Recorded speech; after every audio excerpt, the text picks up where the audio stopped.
اور ناپائیدار دولت پر نہیں بلکہ خدا پر امید رکھیں جو ہمیں لطف اٹھانے کے لیے سب چیزیں افراد سے دیتا ہے، اور نیکی کریں اور اچھے کاموں میں دولت مند بنیں اور سخاوت پر تیار اور امداد پر مستعد ہوں، اور آئندہ کے لیے اپنے واسطے ایک اچھی بنیاد قائم کر رکھیں تاکہ حقیقی زندگی پر قبضہ کریں۔ عزیزو، یہاں ہم نے مقدس اور ہدیہ کے بارے میں سیکھا ہے۔ اب ہم شریعت کے بارے میں نئے عہد نامہ میں سے بمطابق گلاطیوں 3 باب کی 1 سے 3 آیت اور 15 سے 29 آیت میں سے سیکھیں گے۔ عزیزو، آئیں ہم دیکھتے ہیں کہ شریعت کیا ہے۔ گلاطیوں 3 باب اس کی 1 سے 3 آیت تک پڑھتے ہیں۔ اے نادان گلاطیوں، کس نے تم پر افسون کر لیا؟ تمہاری تو گویا آنکھوں کے سامنے یسوع مسیح صلیب پر دکھایا گیا۔ میں تم سے صرف یہ دریافت کرنا چاہتا ہوں کہ تم نے شریعت کے اعمال سے روح کو پایا یا ایمان کے پیغام سے؟ کیا تم ایسے نادان ہو کہ روح کے طور پر شروع کر کے اب جسم کے طور پر کام پورا کرنا چاہتے ہو؟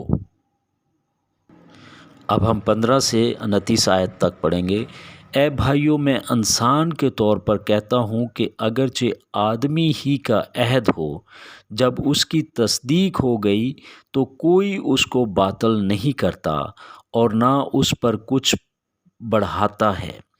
پس ابراہیم اور اس کی نسل سے وعدے کیے گئے وہ یہ نہیں کہتا کہ نسلوں سے، جیسا بہتوں کے واسطے کہا جاتا ہے، بلکہ جیسا ایک کے واسطے کہ تیری نسل کو، اور وہ نسل اور وہ مسیح ہے۔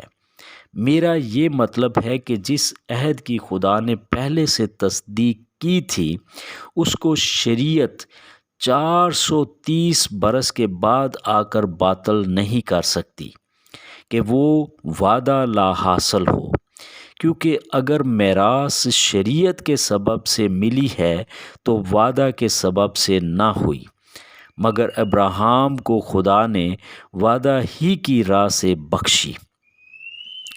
پس شریعت کیا رہی؟ وہ نافرمانیوں کے سبب سے بعد میں دی گئی کہ اس نسل کے آنے تک رہے جس سے وعدہ کیا گیا تھا، اور وہ فرشتوں کے وسیلہ سے ایک درمیانی کی معرفت مقرر کی گئی۔ اب درمیانی ایک کا نہیں ہوتا، مگر خدا ایک ہی ہے۔ پس کیا شریعت خدا کے وعدوں کے خلاف ہے؟ ہرگز نہیں، کیونکہ اگر کوئی ایسی شریعت دی جاتی جو زندگی بخش سکتی تو البتہ راست بازی شریعت کے سبب سے ہوتی، مگر کتاب مقدس نے سب کو گناہ کا متحد کر دیا تاکہ وہ وعدہ جو یسوع مسیح پر ایمان لانے پر موقوف ہے ایمانداروں کے حق میں پورا کیا جائے۔ ایمان کے آنے سے پیشتر شریعت کی متحدی میں ہماری نگہبانی ہوتی تھی، اور اس ایمان کے آنے تک جو ظاہر ہونے والا تھا ہم اسی کے پابند رہے۔ پس شریعت مسیح تک پہنچانے کو ہمارا استاد بنی تاکہ ہم ایمان کے سبب سے راست باز ٹھہریں۔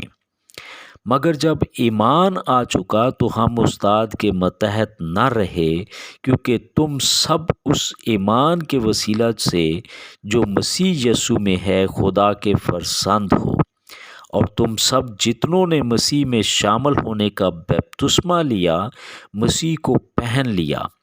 نہ کوئی یہودی رہا، نہ یونانی، نہ کوئی غلام، نہ آزاد، نہ کوئی مرد نہ عورت، کیونکہ تم سب مسیح یسوع میں ایک ہو، اور اگر تم مسیح کے ہو تو ابراہیم کی نسل اور وعدہ کے مطابق وارث ہو۔ عزیزو، مجموعی طور پر گلیتیوں کا یہ حوالہ بیان کرتا ہے کہ شریعت پر عمل کرنے کی بجائے نجات کے وسیلہ کے طور پر مسیح میں ایمان کی اہمیت پر زور دیتا ہے۔ پولس رسول یہ دلیل دیتے ہیں کہ شریعت نجات کی ضرورت کو پہچاننے اور مسیح کی طرف اشارہ کرنے کے لیے دی گئی تھی، جس نے ابراہیم سے کیے گئے وعدے کو پورا کیا۔ مسیح پر ایمان رکھنے والے شریعت سے آزاد ہیں اور خدا کے فرزند کے طور پر ابراہیم کی نسل اور وعدے کے مطابق وارث ہیں۔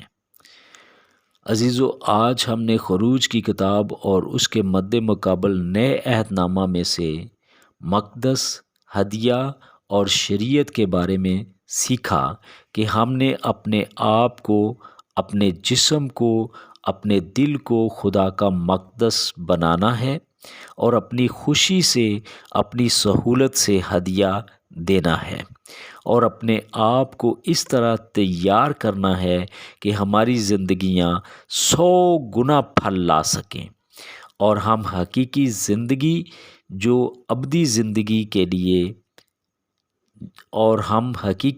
یعنی ابدی زندگی کے لیے اپنے آپ کو تیار کر سکیں۔ آمین۔ عزیزو، اب ہم آپ کے قیمتی وقت کو ملحوظ خاطر رکھتے ہوئے آج کی گفتگو کو اختتام پذیر کرتے ہیں۔ ہم آپ کے لیے دعا گو ہیں۔ خدا آپ کو اور ہم کو اپنے کلام کے وسیلہ سے راست باز بنائے۔ آمین۔ God bless you all.